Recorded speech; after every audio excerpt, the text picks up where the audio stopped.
What is good, everyone? Thank you for clicking on this video. Thank you for liking. Thank you for subscribing. If you did, check this out. I've been sick like the last week, bro. I can't shake it. My worst day was like 3 days ago. But I'm on the mends now, but I still got a fucked up throat. I'm still coughing. I'm still sniffling all the fucking time. Hey, listen. I used to have a fucking coke problem. So having a cold and a stuffy nose is pretty feels like home for me, you know what I'm saying? But yeah, I've been sick, fucking body aches and shit like that. I get sick about once a year, you know? I think it's very healthy to get sick once a year. I seen this thing and it was like, if trees drop their leaves once a year, the human body does it too as a way of detoxing. So you get the flu or something like that, like once a year, and then after that it kind of cleans out everything. And the reason they give you the flu shots is because to stop that detox, and it's not a good thing, is what they're saying. I don't know. I don't know about all that, but I think getting sick once a year is pretty fucking normal. All right, I'm a pretty healthy person. I eat fucking heaps of protein. I pretty much live on steak. You know what I'm saying? I eat fruit and veggies. I'm a pretty healthy dude. You can tell by looking at me, right? This video is a carry on from the last video, right? The breaking point of my life, that's not the word, the rock bottom point of my life, right? And I think where we carried on from last video was I just got the job at a trailer wheels and tires place after moving back home to mum and dad's house. I think that's where we were. I don't watch my videos, bro. I don't watch them. I know a lot of people watch their videos back and stuff like that. I've been doing content for a couple of years now, 4 years, 5 years, not on YouTube, but Instagram and stuff. I find when I listen to my videos and watch them over and over again, I end up just fucking deleting them because I don't know what it is. When you listen to something over and over again, it just becomes old. You know, all the jokes that you try to like put off aren't funny and like it's just too much. So a little tip, if you're uploading content, just try not to watch it. Just upload what you think is right and go with it. I mean, reviewing content is important, going back and watching them, but I'm talking about like if you're iffy about uploading, it's better just to like edit it and let it go, you know what I'm saying? And with these videos, with my YouTube videos, it's very basic editing. You know, I pretty much do like an intro fade and an outro fade. I don't do no cuts in it. I don't do anything like that. It's just the way I like it. It's just me and you know what I'm saying? Very raw, just what I'm saying, and that's it, man. It's how I like it. I even have a mic. Like I have a mic, but I don't use it. I just use my phone. Just because I like the garage, just OG content, you know what I'm saying? Everything's so polished now. Everyone's trying to make everything so perfect. And I just think it's better like this. I could go out and buy a $5,000 camera, hook up a mic, and make it like that. But that's really not the content that I watch. It's not. I watch people talking to the camera like this, and it's what I've gotten the most out of my whole entire life is just someone with wisdom, someone with a message, someone with something just talking to the camera like this. So I know I've had a couple of people say like, you know, the audio is really bad. It's really bad because I'm in a fucking tiny home, dude, and it's echoey as. I've got a mic. I just don't want to use it. I like the shitty quality, to be honest. That's just what it is. My camera records at like 4K or 2K or whatever on my iPhone. And that's just how I do it. Right now, my iPhone is sitting up against my protein shake bottle. That's the fucking setup, lad. And I like it like that. So, this video, carrying on from then. So, just to catch up, I was working at Macca's for a long ass time, got poached, started working at a gym overnights, to then go on to manage the gym. That gym, the owners were idiots, didn't pay bills, they probably weren't paying taxes, they weren't paying my fucking super. Them fuckers still owe me like $8,000 in super that I'll never get back. You wouldn't even find the bosses. You know what I'm saying? If the ACL ain't getting their money, I'm not fucking getting mine either. So, working at the gym, COVID lockdowns hit Victoria hard as fuck, dude. Within a week, everything was closed down. Only essentials were open. Gyms weren't essential. We all know this shit. Churches weren't essential. I had to move back home, bro. I had rent to pay. I had fucking loans to pay off the girlfriend that I was with so that I could just give her half and fuck off. So I had to move back home, dude. That was my only choice. It was either that or be homeless. And I'm lucky that I'm in a point where, well, my parents are at a point where they're very good, you know? They have properties, they have this property, they have room. They're the best parents ever. Not just because of what they have. They've always helped me in any circumstance that I need. They always work with me. Very lucky in that aspect. Very lucky. I've been very lucky a lot of my life. I've obviously had bad stuff happen, but I've always come out on top of it. But great parents. Great fucking parents. So I moved back in with mum and dad. I told you guys I drove down at like 3 at night with my car packed. And got home and started looking for jobs. But no one was hiring, dude, because everyone was out of the job and everyone was trying to get a job. You know what I'm saying? So I applied at Woolies. I applied at some couple of places that I can't fucking remember. And then my brother hits me up and he's like, hey, I'm working at this place. We're really fucking busy. Because every business that could stay open during COVID killed it. They killed it, dude. And pretty much everyone that closed, they struggled real hard. Probably like 50% of businesses closed down. But the ones that could stay open did massive, massive sales. So he was working at a place that could stay open. They were, what was the word? What am I thinking of? They were essential because they did tires. And he said, you know, come fit tires here. I said, okay. Never fitted a tire in my life. I nearly called him and said, like, hey, I don't want to do this, but I needed to, but I needed money. So I went and did it. And then within 6 months, I was manager of the tire area. And then about a year after that, I stepped up to another position, which is like organizing their stock for the tires and the containers coming in and everything like that. So I was in charge of a team. I was in charge of inventory. And I was the go-to person for the boss for that end, because there's a trailer end as well, and then there's a wheel and tire end, and I was the guy for that end. But when I was working there, I made new friends, obviously, and some of those friends, they had fun, bro. They drank, did some coke, fucking had fun, and I guess I'd always kind of looked up to those people, and now I was in that kind of group of drinking, doing coke. So we just drank around fires when I was young. You know, it was just in the backyard, drinking around a fire. We never really did coke or anything like that. We never needed it. So I got into coke and fucking loved it. Fucking loved it. I always say nothing makes you feel as good as coke does. And I'm not glorifying it. I'm just fucking being honest. That's why you shouldn't use it. Is because it makes you feel too good.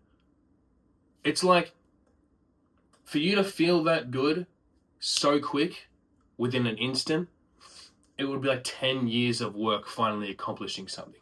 And then that's how good you feel. You know what I'm saying? And you just shouldn't have that at a fucking sniff of a line, you know what I'm saying? It's not good for your brain.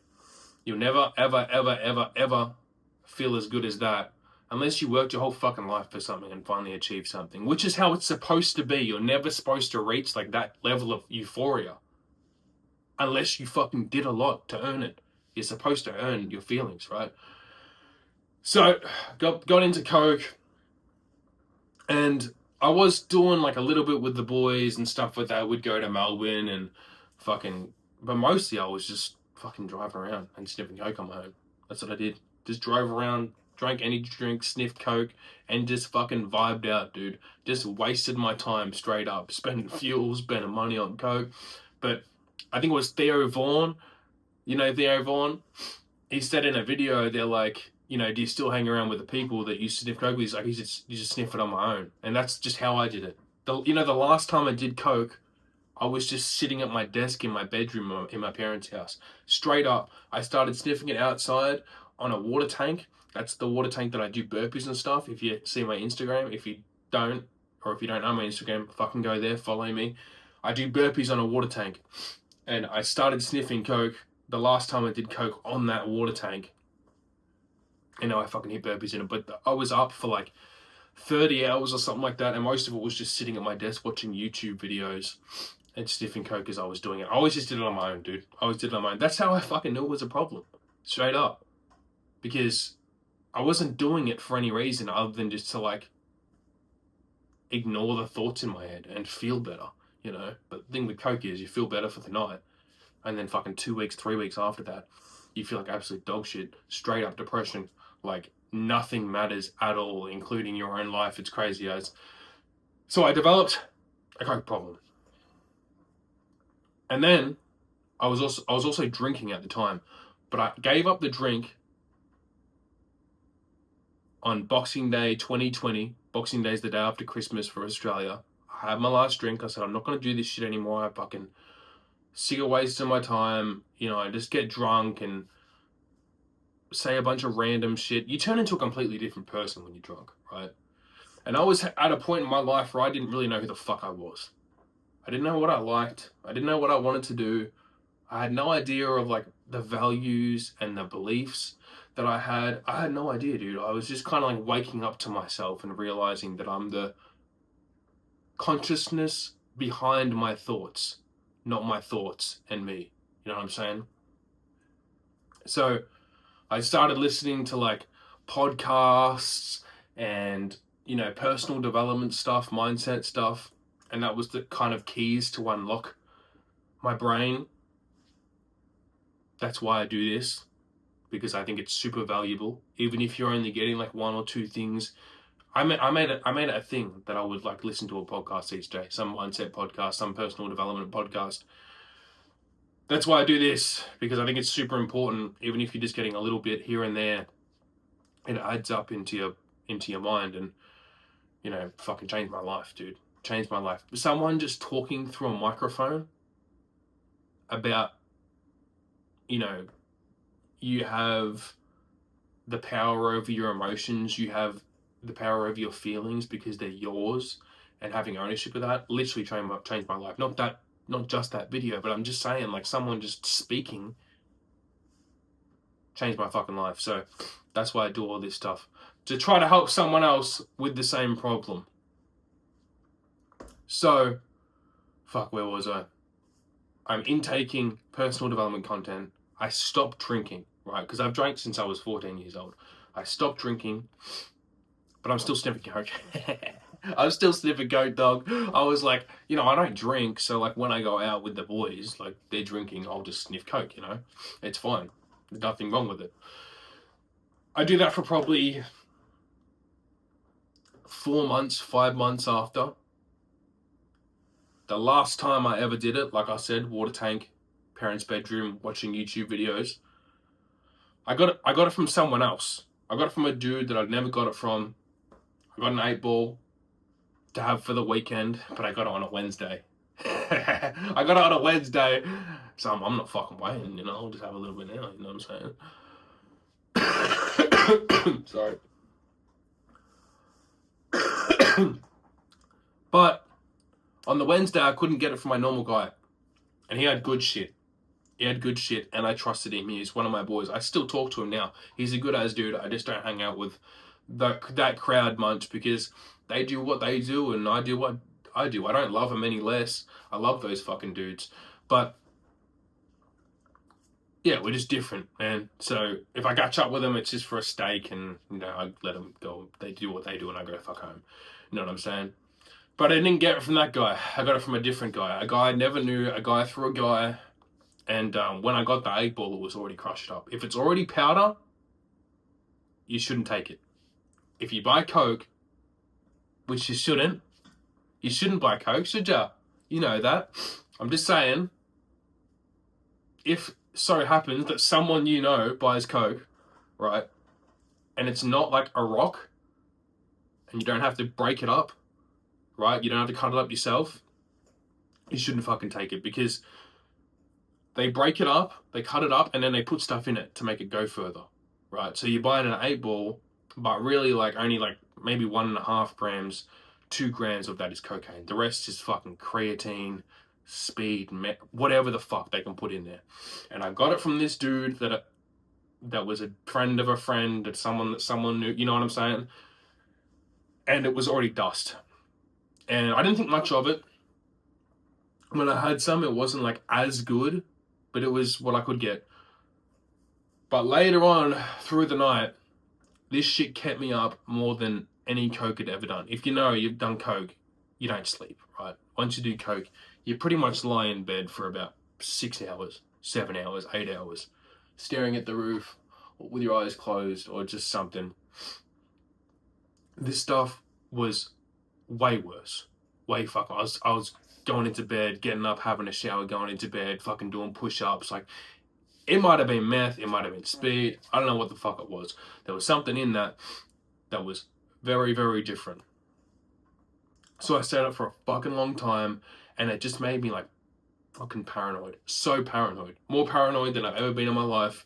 And then when I was trying to go to sleep, I was having like these conversations with myself, or these like visions, kind of dreams, but not really, because I was at that point where I wasn't really asleep, of just like my greatest fucking fears. I always say it was genuinely the scariest time of my entire fucking life, the scariest point of my entire life, and it was all through my head. It was all my own brain fighting against me, kind of thing, and just scaring me and making me feel like fucking proper shit. I genuinely think I tapped into like some demonic thing whilst I was there. I've spoken to a couple of guys about it, not really any doctors or anything like that, but a couple of guys, they say like it was psychosis, like it was this, that. I don't know what it was. All I know is I was having like these vivid dreams of just like my greatest fear after that, my greatest fear after that, my greatest fear after that. And it was like horrific, dude. I was like, and after that morning, well, whilst the night was still going, I rang up one of my really good friends, and I was like, I gotta come over. Like, you shouldn't come over. Like, you shouldn't drive. You've been up for this long. They were surprised at how awake I was at like fucking 4 a.m, how awake I sounded, because I woke him up when I called him. And then I was like, I can't fucking stop. I literally can't stop like sniffing, dude. I can't stop at all. And they're like, are you listening to yourself? You can fucking stop, dude. You just like, you know, stop being a pussy, really, is what they told me. But not like in those words, you know what I'm saying? They're like, you're doing it, motherfucker. Like, it's not, you can just stop. And I was like, you're right, I'm just gonna stop. And like, just flush it down the toilet. And I was like, bro, I paid like $1,000 for this. You fucking $1,200, you know? So I'm not flushing down the toilet. That's just that thing. I should have flushed it. But I didn't. Because I was saving it for a weekend that me and a mate were going to go on, right? So I put it in my fucking bookcase, my bookshelf thing. And I just like, I'm not having it anymore. And I didn't. And the next day, I fucking went to work, gave it to that dude. I said, I'm never touching that shit again. And I convinced myself over that night and the next couple of days that coke is from the devil, because of that experience that I had. And I'm like, I don't fuck with the devil, dog. I don't fuck with him. I wasn't even really like a God-fearing man at that point, but I knew what the fuck that was like some black witchcraft shit. You know, like, just, I wasn't supposed to be that. That's all I knew. Didn't believe in God at the time. I fucking do now. Didn't believe in God at the time. I really had no idea of any of that stuff, of any spiritual kind of realm or anything. Like, I have a decent idea now. I just knew that was from the devil, right? And I ended up putting on my lock screen on my phone. I'm like, never again will I do that. That's what I wrote. Never again will I do that. And put it as a wallpaper on my lock screen. And I never touched it after that. Never did. There's gonna have to be a part 3, bro. There's gonna have to be a fucking part 3. There's so much more to this story, and even now I'm still jumping like over some stuff. Like, I had a girlfriend in between the time where I was drinking a lot. Not really a girlfriend, I was just seeing a girl. And you know, I really liked her, but she didn't like me because I drank so much. And I never even clued on that I drank that much, really. It was just what the fuck we always did. And I remember treating her like shit one night. Didn't hit her or anything like that. I was just a fuck up. Like, I just got drunk and she was babysitting me and she drove me home, and so I jumped over that. And there's probably heaps of other stuff that I missed. I'm trying to like pack in like the biggest 3 to 4 years of my life. And it all happened kind of at once. 2 years, actually 2 years all at once, to where I changed to who I am now completely. I'm a totally different person from back then. I'm trying to cram all that into about fucking 2 videos, and it's just not working. This one's at 20 minutes already, and like I tell you guys, I'm not gonna make this long as fuck. I don't like long videos, so I'm gonna have to do a part 3, right? And that's what I'll do. So I'll leave it there. I'll leave it at me just stopping doing coke from dancing with the devil. That's what scared the fuck out of me. I'll leave it there. I fucking love you guys. I hope you just pulled something out of this that maybe helps you, or just, I don't know. Like I said, this kind of content, personal development content, literally unlocked my, call it third eye, call it awareness, call it whatever the fuck you want. Personal development content showed me that I was more than just a person, you know. It gained my consciousness to where I was aware of being an eternal being and being not my thoughts, not my physical body, but the consciousness behind it. And just changed my fucking life. So that's all I do these videos for. I'm going to leave it there. I fucking love you guys.